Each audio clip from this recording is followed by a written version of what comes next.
जय हिंद दोस्तों, welcome back to my channel. Welcome back to जॉब थे। आई होप सो कि आप लोग फिट एंड फाइन होंगे।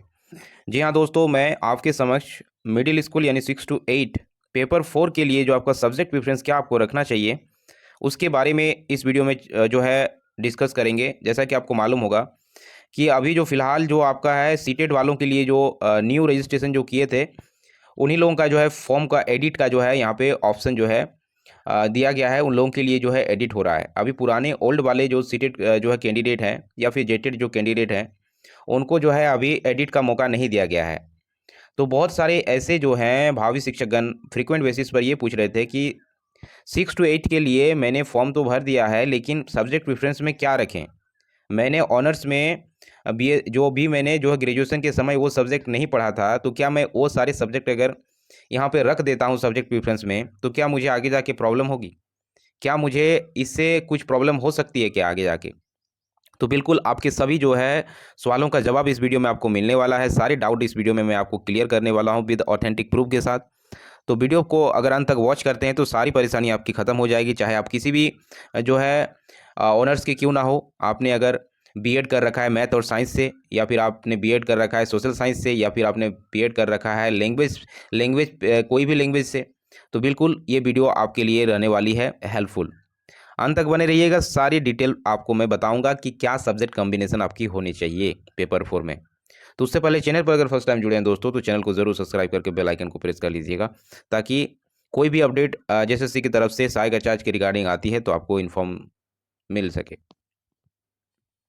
सबसे पहले लैंग्वेज टीचर की अगर बात करें तो अगर आपने बीएड जो है आपने हिंदी से कर रखा है, आपका आप भाषा शिक्षक हैं और भाषा शिक्षक हैं तो आपने जो है आपका हिंदी भाषा से आपने जो है बीएड कर रखा है, या फिर आपने जो है यहाँ पे जो है ग्रेजुएशन कर रखा है, तो आपके हिंदी से 50% क्वेश्चन जो है पूछे जाएंगे और आपका इंग्लिश कंपलसरी है उससे आपको 50% क्वेश्चन पूछे जाएंगे। अगर आपने हिंदी नहीं, आपने जो है इंग्लिश इंग्लिश ऑनर्स रहा है आपका, तो बिल्कुल आपका जो कॉम्बिनेशन बनेगा इंग्लिश से 50%, साथ ही साथ फिर आपके इंग्लिश से 50% आपको यहाँ पे क्वेश्चंस देखने को मिलेंगे। ये कॉम्बिनेशन आपका जो है यहाँ पे रहने वाला है। वहीं अगर आप किसी दूसरे लैंग्वेज यानी क्षेत्रीय और जनजातीय भाषा के शिक्षक हैं, मतलब अगर आपने ऑनर्स कर रखा है खोटा से, आप जो है नागपुरी से कर रखे हैं, तो बिल्कुल आपका उससे 50% क्वेश्चन रहेगा और इंग्लिश से रहेगा 50% क्वेश्चन। यानी इंग्लिश का जो है 50% इन्वॉल्वमेंट किसी भी लैंग्वेज के साथ ज़रूरी है।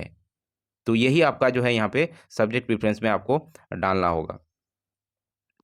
चलिए अब बात कर लेते हैं जो सबसे ज़्यादा जो है यहाँ पे कॉम्प्लिकेशन है। देख सकते हैं यहाँ पे एक है सोशल साइंस टीचर। यहाँ पे पहले इसको समझते हैं सोशल साइंस टीचर के लिए।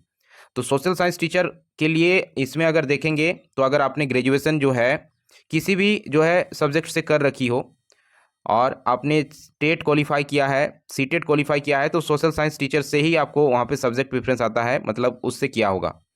तो आपका ऑनर्स में कोई भी सब्जेक्ट क्यों ना हो, आपने अगर हिस्ट्री ऑनर्स से अगर देखिए आपका तो एक ऑनर्स पेपर कंपलसरी है रखना, आपका रहेगा ही सब्जेक्ट प्रेफरेंस पे 3 में से एक आपका ऑनर्स पेपर आपको रखना होगा। साथ any other 2 subject as your choice, other 2 subject आप रख सकते हैं अपने चॉइस के हिसाब से। फॉर एग्जांपल अगर आपने हिस्ट्री ऑनर्स कर रखा है तो आपको हिस्ट्री आप हिस्ट्री रखेंगे, साथ में आप पॉलिटी रख सकते हैं, ज्योग्राफी रख सकते हैं, आपका मन। आपने अगर इकोनॉमिक्स ऑनर्स कर रखा है तो आप उसके साथ हिस्ट्री ज्योग्राफी रख सकते हैं।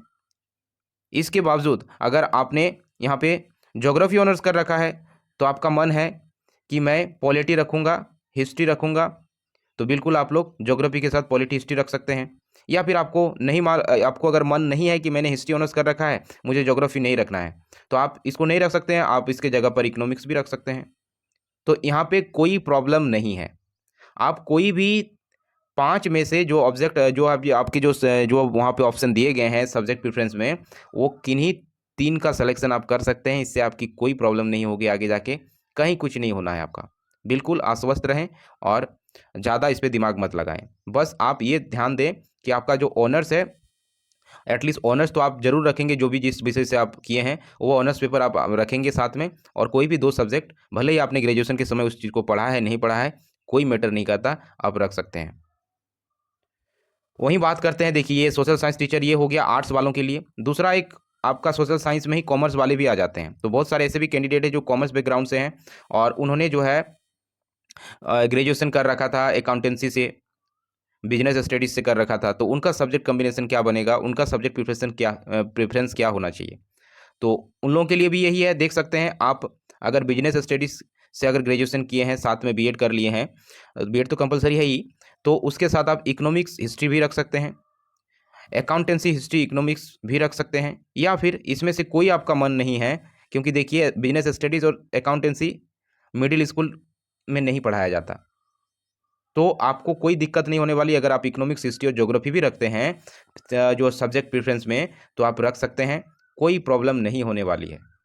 आप as a social science teacher ही कहलाएंगे, क्योंकि ये सारे सब्जेक्ट सोशल साइंस के ही हैं। तो कोई कंपलसरी नहीं है कि आपने जो ऑनर्स किया है यहाँ पे कॉमर्स वालों के लिए बिजनेस स्टडीज़ और अकाउंटेंसी वही रखें। आप ये सब भी रख सकते हैं, इसके अलावा भी रख सकते हैं, लेकिन आपके लिए बेनिफिशियल होगा अगर आपने अकाउंटेंसी से बिजनेस स्टडीज से 3 इयर्स ग्रेजुएशन किए हैं, तो उस पर आपका कमांड होगा। तो मैं तो चाहूँगा कि आप उस सब्जेक्ट को ज़रूर रखें, क्योंकि देखिए उसमें आप ओवरऑल अच्छा परफॉर्म कर पाएंगे। आप एकदम से ग्रेजुएशन में कुछ नहीं पढ़े हैं, इकोनॉमिक्स से हिस्ट्री के बारे में जो है 12th में भी नहीं पढ़े हैं, ज्योग्राफी भी नहीं पढ़े हैं, ना तो 12th में पढ़े हैं, ना ही ग्रेजुएशन में पढ़े हैं, और अभी आप ले लेंगे तो ले सकते हैं, कोई प्रॉब्लम ऐसा नहीं है। लेकिन अगर आपने इतना टाइम निकाला है, बिजनेस स्टडीज़ पढ़ा है, अकाउंटेंसी पढ़ी है 12th में जो है ग्रेजुएशन में, तो उसी से क्वेश्चंस बनने वाले हैं, तो आपने ऑनर्स के अकॉर्डिंग एक तो आपका रखना चाहिए, बाकी अदर 2 आप अपने हिसाब से कोई भी सेलेक्ट कर सकते हैं, कोई प्रॉब्लम नहीं होने वाली है। अब आ जाते हैं मैथ साइंस टीचर के लिए, मैथ एंड साइंस टीचर। तो यहाँ पे आप देखेंगे, मैथ अगर आपने ऑनर्स कर रखा है तो आप मैथ्स के साथ फिजिक्स केमिस्ट्री का कॉम्बिनेशन बना सकते हैं, यानी ये सब्जेक्ट प्रेफरेंसेस में रख सकते हैं 3 चीज़ें, मैथ फिजिक्स केमिस्ट्री। अगर आपने मैथ्स ऑनर्स कर रखा है तो आप बॉटनी जोलॉजी भी रख सकते हैं, कोई कंपल्सन नहीं है कि आपको यही रखना है। अगर आपने ग्रेजुएशन में बॉटनी जोलॉजी नहीं पढ़ा है, आप मैथ ऑनर्स के हैं, बॉटनी जोलॉजी नहीं पढ़े हैं, लेकिन आप यहाँ पे रखना चाहते हैं सिलेबस को देखते हुए, तो बिल्कुल आप रख सकते हैं, कोई प्रॉब्लम नहीं आने वाली है। वहीं अगर आप बॉटनी ऑनर्स के हैं और बॉटनी ऑनर्स के हैं और आपको रखना है केमिस्ट्री और जूलॉजी और बॉटनी रखना है, तो बिल्कुल आप रख सकते हैं, कोई दिक्कत नहीं है। वहीं अगर आप फिजिक्स ऑनर्स के हैं तो फिजिक्स के साथ आपने जो है ग्रेजुएशन में मैथ पढ़ा है, केमिस्ट्री पढ़ा होगा, लेकिन जूलॉजी बॉटनी नहीं पढ़े हैं, तो पर भी आप जो है इसको रख सकते हैं, ऐसा कोई प्रॉब्लम नहीं है। मैं आपको विद प्रूफ भी दिखाऊंगा कि ऐसा क्यों मैं बोल रहा हूँ। नोटिफिकेशन को आपको ठीक से पढ़ने की ज़रूरत है, मैं नोटिफिकेशन आपको दिखाऊंगा जेएसएससी का, उससे आपको सारी क्लैरिटी आ जाएगी।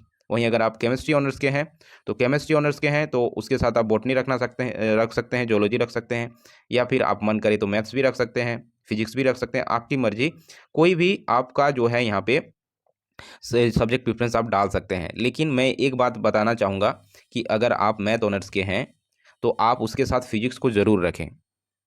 मैं ये बात क्यों क्यों कह रहा हूँ, क्योंकि आपका जो है ये आपके लिए बहुत ज़्यादा हेल्प करेगा। हेल्प इस सेंस में करेगा कि आपका जो हाई स्कूल टीचर का जो रिक्रूटमेंट्स निकाली जाएगी उसमें सब्जेक्ट कॉम्बिनेशन मांगता है, और उस सब्जेक्ट कॉम्बिनेशन में मैथ्स वाले का जो है फिजिक्स के साथ कॉम्बिनेशन बनता है। तो अगर आप मैथ और फिजिक्स अभी से प्रिपरेशन को करते हैं, इसमें सेलेक्ट करके चलते हैं, तो आपका हाई स्कूल टीचर का भी प्रिपरेशन साथ ही साथ हो जाएगा, आपको अलग से मेहनत करने की ज़रूरत नहीं पड़ेगी। इसलिए मैं बोल रहा हूँ कि मैथ के साथ फिजिक्स को ज़रूर आप लोग रखें, क्योंकि इस तैयारी से आपका हाई स्कूल टीचर का भी तैयारी हो जाएगा, जो कि बहुत जल्द जो है उसका भी रिक्रूटमेंट्स आपको देखने को मिलेगा, जो कि उससे रिलेटेड मैंने डेडिकेटेड वीडियो बना रखा है। 2000 जो है 20,000 जो है रिक्रूटमेंट्स अप्रॉक्स आपका वहाँ पे निकलने वाली है। क्योंकि इन मैथ और साइंस का जो फिजिक्स का अगर कॉम्बिनेशन देखिएगा, आप सब्जेक्ट का जो आपका सिलेबस है A to Z as it is word to copy है आपका हाई स्कूल टीचर के सिलेबस से, एकदम से मैच कर जाएगा। वही चीज़ लागू होता है दूसरे सब्जेक्ट के लिए भी, केमिस्ट्री का जैसे बॉटनी के साथ जो है कॉम्बिनेशन बन जाता है। तो अगर आप केमिस्ट्री ऑनर्स के हैं तो बॉटनी को ज़रूर रखें सब्जेक्ट प्रेफरेंस में, क्योंकि अगर अभी से ही इस चीज़ को आप यहाँ प्रिपेयर करेंगे तो आपका हाई स्कूल टीचर में भी काम आएगा। तो ये सब कॉम्बिनेशन है, इसको आपको अगर अच्छे से वे में अगर आप इस चीज़ को समझते हैं तो आगे जाके आपके लिए जो है कोई परेशानी नहीं होगी, एक ही मेहनत में आप 2 जगह तीर मार सकते हैं। तो ये थी दोस्तों आपके लिए एक डेडिकेटेड वीडियो जो आपका पेपर फोर्स के रिगार्डिंग था। आई होप सो कि वीडियो इन्फॉर्मेटिव रही होगी आपके लिए। तो चैनल पर अगर फर्स्ट टाइम जुड़े हैं तो चैनल को जरूर सब्सक्राइब करके बेल आइकन को प्रेस कर लीजिएगा। इसके बावजूद अगर आपको कोई डाउट है तो कमेंट बॉक्स में जरूर कमेंट कीजिएगा, उसका जवाब दे दिया जाएगा। Thanks for watching.